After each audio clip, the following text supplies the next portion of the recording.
Hello and welcome to online study best plus. मैं हूं Amit Shukla.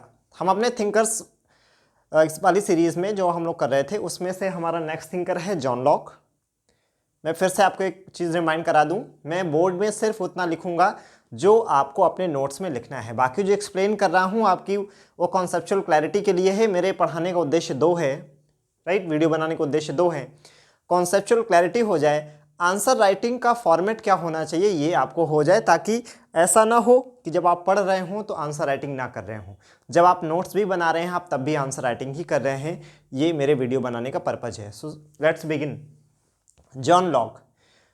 John Locke क्या कहते हैं? जैसे हमने थॉमस हॉब्स का देखा तो वो कहते हैं कि इंसान को फ्यूचर में जो थ्रेट्स हो सकती हैं उसके लिए एक सोशल कॉन्ट्रैक्ट करता है। सोशल कॉन्ट्रैक्ट में क्या होता है, राज्य और जो जनता होती है वो आपस में एक तरह का कॉन्ट्रैक्ट कर लेते हैं। जैसे अभी सोशल कॉन्ट्रैक्ट में क्या है कि जो लोग हैं वो सरकार को टैक्स देते हैं और जो सरकार है वो उनके अधिकारों की रक्षा करती है।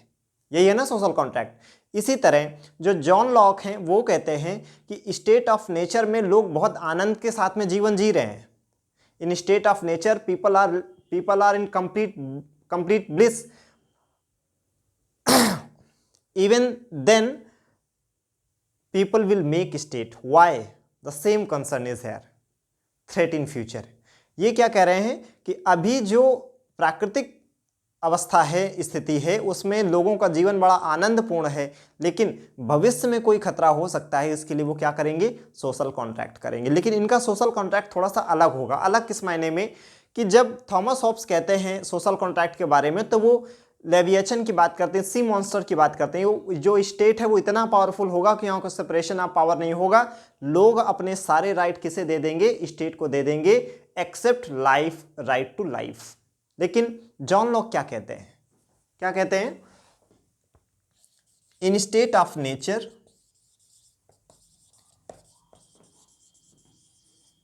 Man is under complete bliss,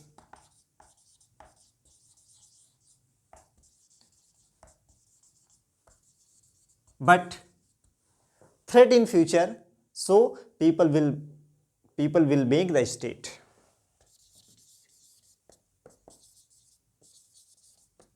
But threat in future, so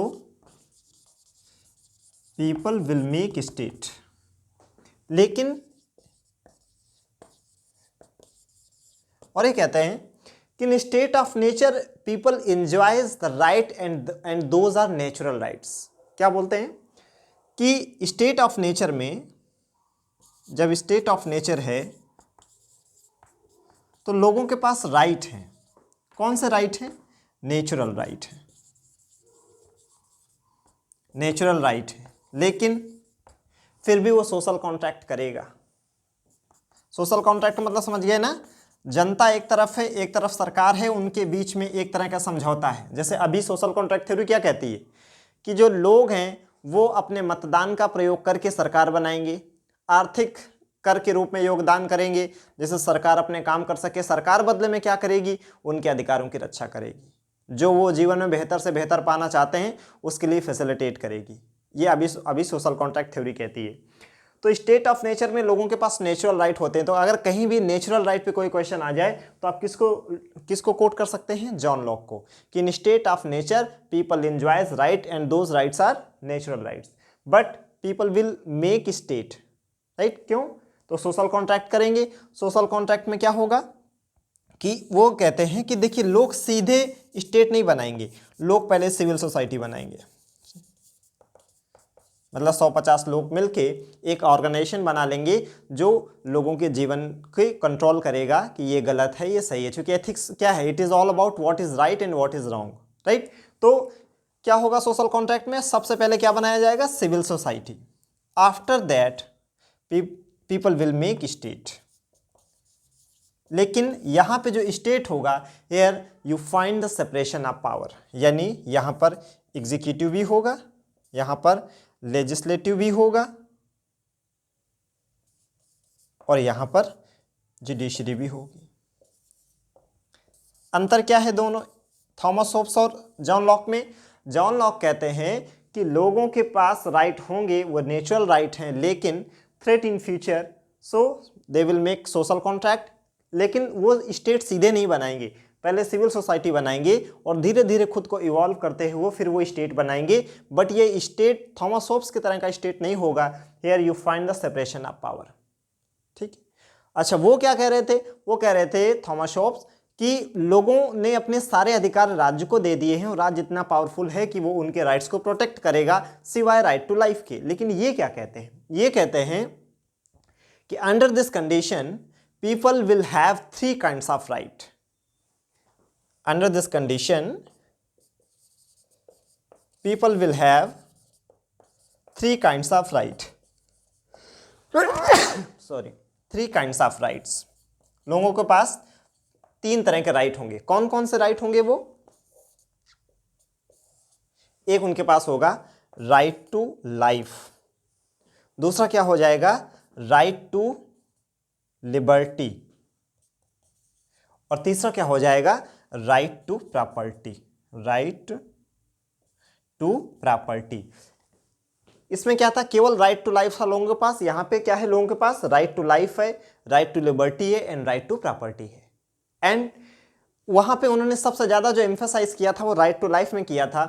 तो ये जॉन लॉक कहते हैं कि state can end the all rights but right to property is the most sacred right and it can't be denied. तो ध्यान रखना है, जिस तरह थॉमस होब्स ने राइट टू लाइफ के बारे में एम्फेसाइज किया है, ऐसे ही राइट टू प्रॉपर्टी के बारे में एम्फेसाइज कर रहे हैं कौन। अब देखिए, अगर वो राम जन्मभूमि विवाद या अयोध्या मंदिर से संबंधित केस आ जाए जिसमें एक तरफ फंडामेंटल राइट का केस था और दूसरी तरफ राइट टू प्रॉपर्टी का केस था। आपको पता है कि इंडिया में राइट टू प्रॉपर्टी अभी आपका फंडामेंटल राइट नहीं है, राइट। इसी बेसिस पे, जबकि हमारा जो बिलीफ सिस्टम है अंडर आर्टिकल 25, तो जो हिंदू पक्ष था उनका ये कहना था कि हमारा ऐसा बिलीफ है कि लॉर्ड राम यहाँ पैदा हुए थे और आर्टिकल 25 फंडामेंटल राइट है। लेकिन जो मुस्लिम पक्ष था उनका ये कहना था कि ये बाबर ने बनवाया था। तो राइट टू प्रॉपर्टी की बात है, राइट टू प्रॉपर्टी एक लीगल राइट है, फंडामेंटल राइट नहीं है। और ये हमको क्लियर कट पता है कि अगर फंडामेंटल राइट और अन्य किसी राइट में अगर कोई मतभेद होता है तो उसमें फंडामेंटल राइट प्रिवेल करता है। तो राइट टू प्रॉपर्टी को पीछे कर दिया गया। अब वहां पर आप अगर किसी थिंकर को कोट कर सकते हैं तो कौन है, जॉन लॉक। जॉन लॉक कहते हैं कि आप लिख सकते हो according to John Locke the right to property is the most sacred right, so state cannot deny this right very simply. Is that very clear. ये हमने किसके बारे में देख लिया, ये हमने देख लिया जॉन लॉक के बारे में, राइट। तो ना केवल हम लोग थ्योरी इसकी जान रहे हैं बल्कि उसका जो इम्प्लीकेशन है, उसका जो यूज कैसे करना है, हम ये भी देख रहे हैं साथ साथ में। ठीक है, तो ये हमने पढ़ा किसके बारे में, जॉन लॉक के बारे में। आई होप आपको थॉमस होब्स क्लियर हो गया होगा। थॉमस होब्स और जॉन लॉक में कभी कंपैरिजन करने को आ जाए तो कंपैरिजन भी आप कर सकते हैं कि जैसे वो राइट टू लाइफ एम्फेसाइज करते हैं, राइट टू प्रॉपर्टी पे करते हैं। वो पावरफुल स्टेट इतना ज़्यादा बनाते हैं कि नो सेपरेशन ऑफ पावर है, और ये क्या कहते हैं, ठीक है, कि सेपरेशन ऑफ पावर होना चाहिए। वो नेचुरल राइट के बारे में बात नहीं करते हैं, बट ये नेचुरल राइट के बारे में बात करते हैं। वो सीधे स्टेट के बारे में बात करते हैं, लेकिन ये कहते हैं स्टेट लोग सीधे नहीं बनाएंगे, पहले सिविल सोसाइटी बनाएंगे, फिर खुद धीरे धीरे इवॉल्व करते हुए खुद को स्टेट बनाएंगे, यहाँ सेपरेशन ऑफ पावर होगा। तो आप एक साथ 3 चीज़ें सीख रहे हैं, थिंकर्स, कंपैरेटिव स्टडी और एंड देयर प्रॉपर इम्प्लीकेशन, मतलब इनका यूज कैसे करना है, यूज क्या होगा इनका। सो आई होप आपको ये क्लियर हुआ होगा। अगर आपको ये समझ आया हो, लाइक करें, शेयर करें, सब्सक्राइब करें, कमेंट करें, right. Thank you so much.